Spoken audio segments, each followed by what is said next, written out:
যখন বেশি দুঃখ হবে অন্তরে, অন্তর বেশি ব্যথিত হবে, অন্তরে প্রচুর পরিমাণ কষ্ট হবে, কোনো প্রকার চিন্তা করা ছাড়া, কারোর সাথে আলাপ আলোচনা করা ছাড়া যাই নামাজটা বিছান, রবের দরবারে সিজদায় চলে যান। সুবহানাল্লাহ।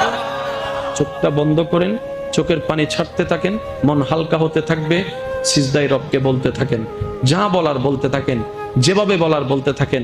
মনে রাখবেন, আপনার সেই মনের বেতার ভাষা হতে পারে আপনার রক্ত বুঝবে না, আপনার ভালোবাসার মানুষ বুঝবে না, আপনার প্রিয় মানুষ বুঝবে না, কিন্তু আপনি যেভাবেই বলেন না কেন, আপনার প্রত্যেকটা শব্দ আপনার রব্বুল আলামিন বুঝবেই বুঝবে। সুবহানাল্লাহ।